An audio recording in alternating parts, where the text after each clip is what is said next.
Missing an RMD deadline could cost you 25% of your withdrawal. Welcome to the Lawyer Millionaire, where we deliver financial planning and business strategy insights for ambitious law firm owners so you can enjoy more time, more abundance, and less stress, even if you're still growing your practice. As a law firm owner, your retirement savings are a critical part of your financial independence. But did you know that once you reach a certain age, the IRS forces you to start withdrawing from those accounts? And if you don't do it right, the penalties can be steep. In today's episode, we're tackling the ins and outs of RMDs, required minimum distributions, what they are, when to start, and how to avoid mistakes. Did you know that failing to take a required minimum distribution or RMD on time could cost you a penalty of up to 25%? That's right. Imagine building a solid retirement nest egg only to lose a chunk of it simply because you missed a deadline. And here's the kicker, though: the government isn't going to remind you. Oh, wish they would.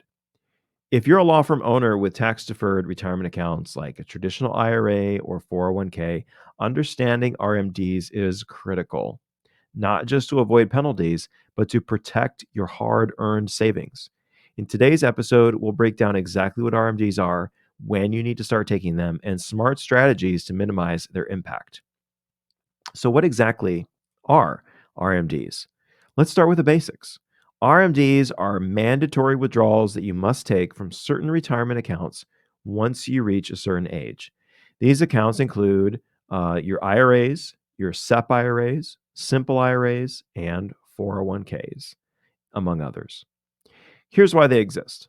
These accounts grow tax deferred, meaning you haven't paid tax on the money yet. The IRS allows this during your working years, but once you hit a certain age, guess what? Uncle Sam wants his cut. And that's where RMDs come in. They're essentially the government's way of ensuring that they get to collect tax. Okay, one important exception to note here, though: Roth IRAs, as we mentioned in a previous episode, I think it was the last episode or a couple ago, very recently. Roth IRAs do not have RMDs during your lifetime. So if you've been contributing to a Roth IRA, you've got some extra flexibility, and a great reason why it's great to have a Roth IRA, and maybe consider some Roth conversions, as we have discussed. Now, you might be thinking, okay, I get it, but why should I care about RMDs right now? Well, the stakes are high. If you miss an RMD deadline, the penalty is 25% of the amount you should have taken. And that's down from 50%. I think the Secure Act changed that. And for example, if your RMD is $20,000 and you forget to take it, you're looking at a $5,000 penalty. That's a pretty hefty price for an oversight. And for law firm owners like you, if you've built up a significant amount in your tax deferred accounts, these RMDs can be a real tax bomb. A large forced withdrawal might push you into a higher tax bracket, increasing not only your federal taxes, but your state taxes, the taxes on your Social Security benefits, even your Medicare premiums. Without proper planning, this can erode your retirement savings and disrupt your financial independence. But don't worry, we've got some great information for you on how to plan ahead and minimize the impact. All right. So RMDs start based on when you were born. It used to be 70 and a half. It was 70 and a half for the longest time. If you're born between 1951 and 1959, your RMDs kick in at age 73. If you were born in 1960 or later, the starting age is 75. And who knows, maybe it'll be long, further out in the future when people are living to 150 or whatever. Your first RMD has to be taken by April 1st of the year following the year you reached the required age. Okay, so now that your head's spinning, let's say you turn 73 this year. Your first RMD isn't due until April 1 of next year, but then your second one is going to be due by December 31st. So If you wait until April 1, you might have to take, well, you'll have to take 2 RMDs in that following year, and that could increase your tax bill. So even though they let you wait until April 1, you might not want to. Now, I think I know why they let you wait, because if you're working with a CPA, then your CPA can tell you, hold on, you turned 73, you forgot to take your RMD, your CPA is preparing your taxes, and they can be like, holy crap, you need to take your RMD, right? So they've built in a little bit of a grace period. All right. How are your RMDs calculated? Well, it's simple in theory, but it's a little bit tricky. The formula is based on your account balance on December 31st of the previous year, divided by your life expectancy factor, which is basically how many years the average person at your age is expected to live.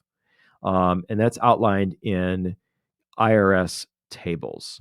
Okay, so they have these factors to determine how much to take. And I'm just gonna look it up right now while we're on the show. Okay, and that determines how much you take. Now it increases each year. It's designed to spread out your withdrawals over your lifetime. But what I have seen is that your accounts tend to grow initially faster than you're taking these RMDs. And so what ends up happening is at a certain point, the amount catches up and then the amount starts growing. And so then the amount that you're taking increases. And that can have a pretty big impact on your tax situation. Now, there is a little carve out for if you're still working, even though you're supposed to take RMDs at 73 or 75, whatever it is. If you're still working and you own less than 5% of your law firm, you may be able to delay your RMDs from your 401k until you retire. This is called the still working exception. But it only applies to employer plans. It doesn't apply to IRAs. Okay, so, and the other thing too is it's less than 5%. So, most of you listening to this show, you're not necessarily a less than 5% owner. So even though you're still working, if you're a more than 5% owner, RMDs are still going to apply to you. Okay. Here I found it, 22.9. The initial life expectancy factor is 22.9 at age 70. Well, at age 75. So the fraction is 1/22nd or 1/23rd basically would be your RMD at that age, and then that life expectancy factor goes down as you age, right? So as you get closer to life expectancy, right? All right. Now that we've covered the basics, let's get into some advanced strategies to minimize the tax impact. Okay, one strategy you might consider is called a Qualified Charitable Distribution, or QCD, and we'll talk more about these on our next show, so stay tuned. If you're 70 and a half or older, you can donate up to $100,000 annually directly to a qualified charity, directly from your IRA or your tax-deferred retirement account. Not only will this satisfy your RMD if it's under that $100,000, but it also excludes the donated amount from your income, which is even better than a charitable deduction. So it's not even a deduction. It just excludes it from your income entirely. This is a win-win for those who are charitably inclined. Next idea, Roth conversions. This is a way to proactively kind of plan for these RMDs. We talked about this last time, gradually converting funds from your traditional IRA to your Roth IRA can reduce the amount that will be subject to RMDs. This strategy works best if you plan it during your lower income years, so you don't bump yourself into a higher tax bracket. Okay. And we talked a lot about that last time. So you want to think carefully in that window between after you retire potentially, or when you have to take these RMDs, that you start looking at Roth conversions. Actually, you should be looking at Roth conversions every year, no matter how old you are, because if you have fluctuating income, this creates an opportunity for you To take advantage of those years where your income is lower, pay the tax do a Roth conversion and pay the tax now at a lower rate and get some money over into that tax-free bucket. Another tip for you, start taking distributions maybe before RMDs are required. By spreading withdrawals over a longer period of time, you might be able to avoid large tax triggering distributions later on.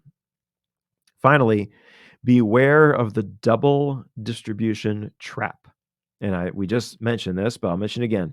If you delay your first RMD until the following year, you're going to have to take 2 RMDs in that initial year. So the year you turn 73, like I said, you can delay it until April 1, but if you do, then you have to take 2 in that taxable year. All right, so what can you do right now to avoid costly RMD mistakes? Know your deadlines, number 1. Plan proactively. Work with a financial planner or someone who understands the unique needs of law firm owners like us. Together, we can help you develop a personalized strategy that minimizes your taxes and aligns with your goals. I've got a lot of clients that are taking RMDs, so we manage this for a lot of people. And, you know, you can spread it out over the year. You can take your RMDs on a monthly basis, kind of automate it. I've seen that. A lot of times that's the easiest thing to do. Or you can take them later on in the year. I have one client, he takes them in 2 chunks, half his RMD at the beginning of the year and half mid-year. And he lives off of that and his Social Security. And that works pretty well for him. Or maybe what you do is you donate to charity, like we mentioned, a qualified charitable distribution or something like that. Maybe you don't need the money. And it doesn't have to come out of the market, by the way. You can keep the money invested. You just have to change what account it's in. So maybe you take your RMD, you throw it over into your taxable account, and then you let it grow there. One thing I got to caution you on, you can't take your RMD and then use that to make a Roth IRA contribution or a traditional IRA contribution. You can't do that. Oh, that it were so. Explore tax saving strategies, like we mentioned, the QCDs, the Roth conversions, and start early with those. Don't wait until it's RMD time. Start planning early about Roth conversions and maybe even planning withdrawals strategically ahead of time. And if you're ready to take control of your RMD strategy, of course, we would love to help you. Let's make sure your retirement is on solid footing. Now, this might just sound like another tax rule, but here's the truth. This can make a huge, getting this right is a really big deal, and it can make or break your retirement strategy. If you're a law firm owner, these required withdrawals from your retirement accounts aren't just about compliance. It's about being smart with your taxes and your timing and protecting the wealth that you have worked so hard to build. Why give more to Uncle Sam than Uncle Sam needs, right? So let's talk about that. Here at the Lawyer Millionaire, our mission is to help law firm owners like you create wealth and build a secure financial future. RMDs are a critical part of that picture. Without a plan, you can have unnecessary taxes, penalties, and all of that can eat into your savings. So let's take the stress out of RMD planning. Schedule a free call with me today at thelawyermillionaire.com or jump down in the show notes. My calendar link is there, and I'll walk you through how we can help you create a tax-smart retirement strategy. Don't let your RMDs catch you off guard. Take the first step towards financial confidence. This has been the Lawyer Millionaire Podcast. I'm your host, Darren Wurz. Thank you so much for joining me on this journey to expand your business, maximize your profits, and secure your financial future. I can't wait to connect with you again next time. Until then, take care and keep pushing forward.